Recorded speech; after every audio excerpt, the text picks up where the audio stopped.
Hi friends, welcome to DVD corner. இவள் உங்களின் தோழி. நம்ம இன்றைக்கி மஷ்ரூம் பிரியாணி செய்ய போகிறோம். வாங்க ஃப்ரெண்ட்ஸ், மஷ்ரூம் பிரியாணிக்கு தேவையான பொருட்கள் என்ன அப்படின்றத நம்ம பார்க்கலாம். ஒரு பெரிய சைஸ் வெங்காயம் நான் நீளமாக நறுக்கி வச்சுருக்கேன். நீளமாக. அடுத்தது 2 துண்டு இஞ்சி, சின்ன துண்டாக 2 துண்டு எடுத்திருக்கேன். நான் தோல் சீவி 10லேருந்து 15 பூண்டு பல் தோல் உரித்து மசாலா பொருள் பட்டை, லவங்கம், பிரிஞ்சி இலை அதெல்லாமே எடுத்து வச்சுருக்கேன். நட்சத்திர சோம்பு அதெல்லாம் இருக்குது. நீங்கள் வேணும்னா ஒரு ஏலக்காய் எடுத்துக்கலாம். புதினா பொடியாக கட் பண்ணின புதினா ஒரு கைப்பிடி, கொத்தமல்லியும் ஒரு சின்ன கைப்பிடி அளவுக்கு கொத்தமல்லி, பச்சை மிளகா நீளமாக கட் பண்ணி வச்சுருக்கேன். புதினாவையும் கொத்தமல்லியும் நான் அரிஞ்சு பொடியாக வச்சுருக்கேன். தயிர் 1 கப், 2 தக்காளி பொடியாக நறுக்கினது, ஒரு மஷ்ரூம் நல்லா வாஷ் பண்ணிவிட்டு நான் எடுத்துருக்கேன். கிட்டத்தட்ட 200 கிராம். அது புடலங்காய் ரைத்தா பண்ணுறதுக்காக கட் பண்ணியிருக்கேன். கரம் மசாலா, மல்லித்தூள், மிளகாத்தூள், எண்ணெய், நெய், 1 டம்ளர் அரிசியை நல்லா கழுவிட்டு தண்ணியில் ஊற வச்சுருக்கேன். 20 நிமிஷம் போல் ஊறுது அது. இப்போ வாங்க நம்ம எப்படி செய்யலாம் அப்படின்னு பார்க்கலாம். வீடியோக்குள்ளே போகலாம். நான் இப்போது அடுப்பை பற்ற வச்சுட்டு அதில் குக்கர் வச்சு எண்ணெய் ஊற்றிருக்கேன். எண்ணெய் 2 ஸ்பூன் போல் ஊற்றிருக்கேன். லேசாக எண்ணெய் கொஞ்சம் சூடாகட்டும். எண்ணெய் சூடானுச்சான்னு பார்க்கலாம். ஓரளவுக்கு எண்ணெய் சூடாகிடுச்சு, நமக்கு தெரியும் இல்லைங்களா. எண்ணெய் சூடானதும் என்ன பண்ணணும், பிரிஞ்சி இலை, நட்சத்திர சோம்பு, பட்டை எல்லாமே போடுறேன் நான். நீங்கள் இந்த இடத்துல வேணும்னா ஏலக்காய் ஒரு 1ஓ 2ஓ நீங்கள் தட்டி போட்டுக்கலாம். நான் கொஞ்சம் அடுப்பை லோ ஃப்ளேம்லேயே வச்சுருக்கேன் நான். அதுக்கப்புறம் பச்சை மிளகா போட்டுட்டேன், ஒரு பச்சை மிளகா. இப்போ நீளமாக நறுக்கின வெங்காயம் போட்டு நம்ம ஃப்ரை பண்ணணும். பச்சை மிளகா கொஞ்சம் பொரிஞ்ச பிறகு வெங்காயம் போடுங்க. வெங்காயம் கொஞ்சம் நல்லாவே வதங்கட்டும். கொஞ்சம் வெங்காயம் வதங்குற வரைக்கும் நம்ம வெயிட் பண்ணலாம். வெங்காயம் போட்டு நீங்கள் கொஞ்சம் கைவிடாமல் கலர்னிங்கன்னா வெங்காயம் அடிப்பிடிக்காது. ரொம்ப கோல்டன் கலர் வரணும்னு அவசியம் கிடையாது. ஓரளவுக்கு ஒரு 50% வதங்கினா போதும். அதுக்கப்புறம் கொஞ்சம் வதங்கிடுச்சு அப்படின்னு தெரிஞ்சதும் நம்ம என்ன பண்ணலாம், புதினாவும் கொத்தமல்லியும் நம்ம இப்போ இந்த ஸ்டேஜில் ஆட் பண்ணிக்கலாம். பாதி போடுங்க. மீதி நம்ம அப்புறமா யூஸ் பண்ணிக்கலாம். பாதி ஒரு கைப்பிடி கொத்தமல்லியும் புதினாவும் போட்டு மீதி கொஞ்சம் கொத்தமல்லி நம்ம அப்புறமா யூஸ் பண்ணுறதுக்கு எடுத்து வச்சுட்டு கொஞ்சம் இதையும் வதக்குங்க. இந்த ஸ்டேஜில் இது கொஞ்சம் வதங்கட்டும்.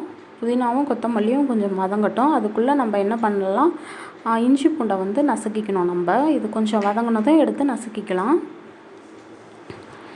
இப்போ நான் உரல் எடுத்து இது சின்ன உரல், இது கழுவி எடுத்து வச்சுருக்கேன். இதில் பூண்டு, இஞ்சி 2 துண்டு சொன்னோம் இல்லைங்களா, அந்த இஞ்சி அதையும் போட்டு நல்லா நம்ம இடித்து எடுத்துக்கணும்.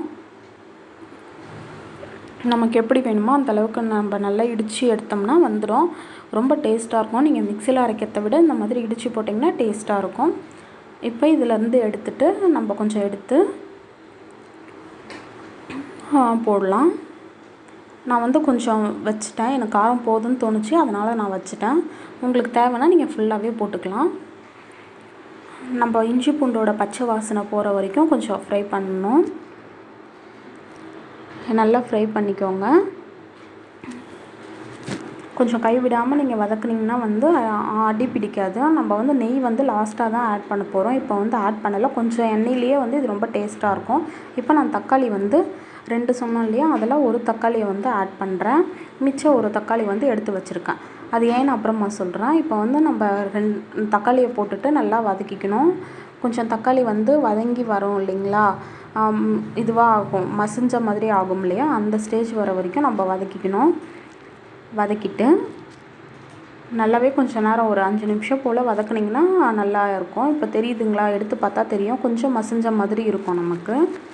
அந்த ஸ்டேஜில் உப்பு கொஞ்சம் ஆட் பண்ணிக்கலாம் நம்ம. அப்போ சீக்கிரமாக வதங்கிடும். இன்னும் சீக்கிரமாக உப்பு ஆட் பண்ணிவிட்டு கொஞ்சம் நீங்கள் வதக்கி விடுங்க.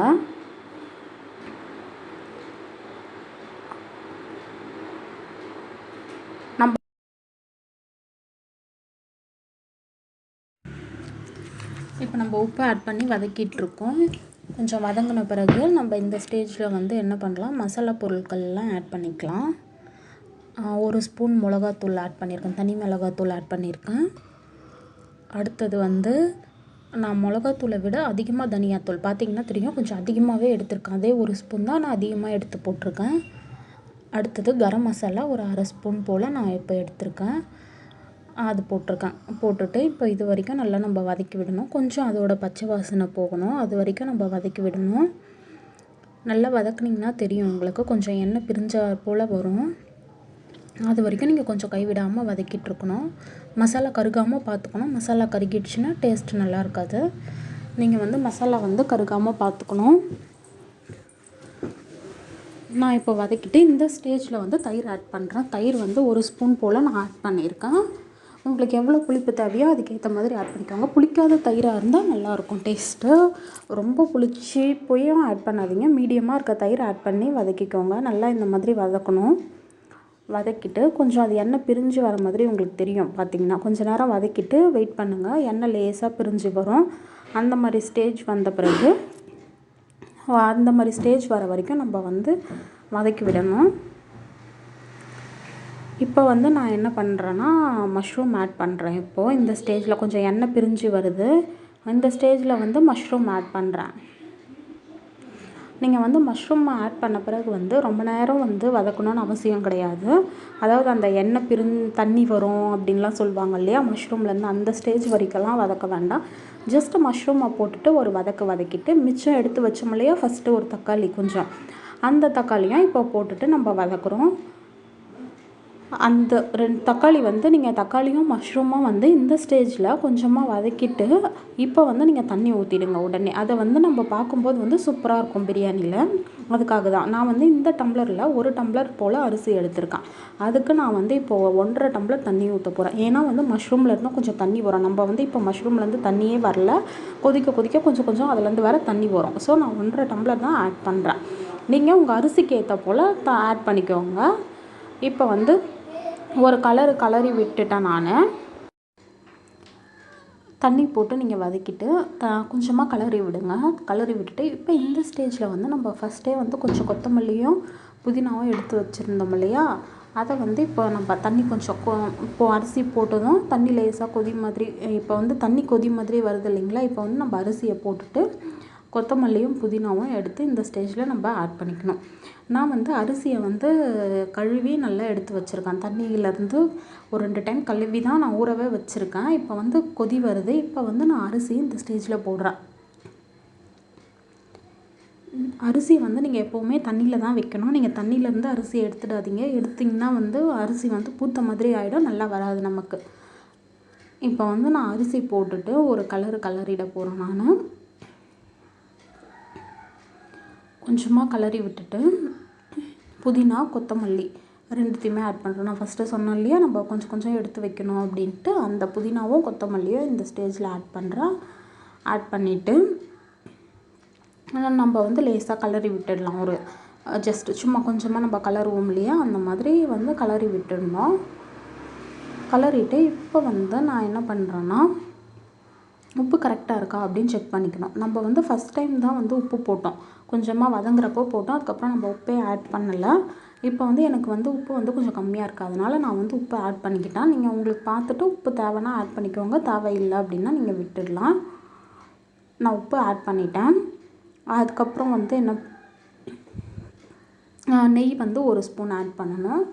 இந்த ஸ்டேஜில் தான் நம்ம வந்து நெய்யே ஆட் பண்ணுறோம். நம்ம வந்து ஸ்டார்டிங்லேருந்து ஒரு பொட்டு நெய் கூட நம்ம யூஸ் பண்ணலை. இப்போ தான் வந்து நம்ம யூஸ் பண்ணுறோம் நெய்யை. 1 ஸ்பூன் போல் நம்ம போட்டிருக்கோம். போட்டுட்டு இப்போ தான் வந்து நான் தம் போடுறதுக்கு டிப்ஸ் சொல்கிறேன்னு சொன்னேன் இல்லைங்களா, அது வந்து இப்போ தான்.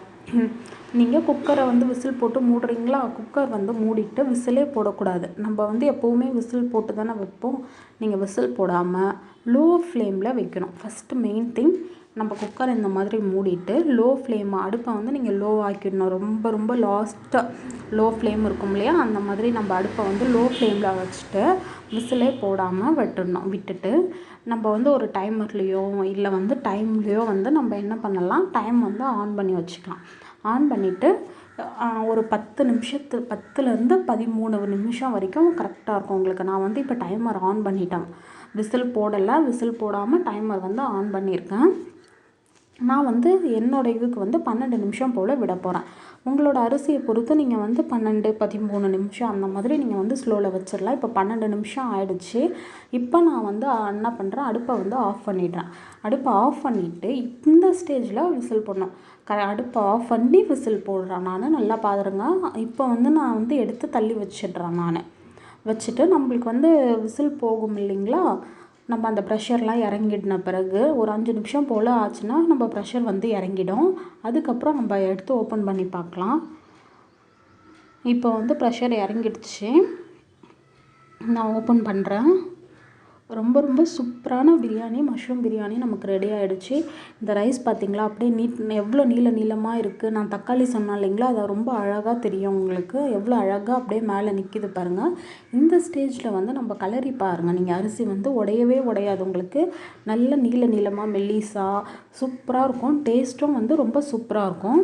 எவ்வளோ உதிரியாக வருது பாருங்கள். தண்ணியே இருக்காது சுத்தமாக. உங்களுக்கு அந்த குழஞ்சி போகுது அப்படின்ற இதுவே இருக்காது. நீங்கள் கரெக்டாக டைம் வச்சிங்கன்னா உங்களுக்கு வந்து கரெக்டாக இருக்கும். உங்கள் அரிசியை பொறுத்து நீங்கள் வந்து டைம் வச்சுக்கலாம். இது வந்து தம் போடுறதுக்கு ஒரு ஈஸியான மெத்தட் இது. இந்த மெத்தடில் ட்ரை பண்ணி பாருங்கள். ரொம்ப சூப்பராக வரும் மஷ்ரூம் பிரியாணி. நீங்கள் இந்த மாதிரி வெஜிடபிள் பிரியாணியும் பண்ணலாம், பன்னீர் போட்டு பண்ணலாம், எல்லாமே பண்ணலாம். இந்த ஸ்டேஜில் நான் வந்து கொஞ்சமாக ஒரு 1/2 ஸ்பூன் போல் நெய் போட்டு கலரிக்கிறேன். அது இன்னும் ரிச்சாக இருக்கும் டேஸ்ட் நமக்கு. நான் நல்லா கலரி விட்டுட்டு ரொம்ப அழுத்தியாக கலராதிங்க, லேசாக கலருங்க. எவ்வளோ நீளமாக வந்திருக்கு பாருங்கள். உதிரியாக கையிலேயே ஒட்டாது உங்களுக்கு. அரிசி குழைவாகவும் ஆகாது. சூப்பராக இருக்கும் டேஸ்ட்டு. அவ்வளோதான், நம்ம மஷ்ரூம் பிரியாணி ரெடி. இது புடலங்காய் நான் சொன்னேன் இல்லைங்களா, இது வந்து புடலங்காய் ரைத்தா. இந்த வீடியோ வந்து நான் நெக்ஸ்ட் வீடியோவில் போடுறேன். இதோட வீடியோ இதுக்கு மஷ்ரூம் பிரியாணிக்கே புடலங்காய் ரைத்தா சூப்பர் காம்பினேஷனாக இருக்கும். கண்டிப்பாக எல்லோரும் ட்ரை பண்ணி பாருங்கள். உங்களுக்கு இந்த வீடியோ பிடிச்சிருந்தா லைக் பண்ணுங்கள், ஷேர் பண்ணுங்கள், சப்ஸ்கிரைப் பண்ணுங்கள். நெக்ஸ்ட் வீடியோவில் மீட் பண்ணலாம். பாய்.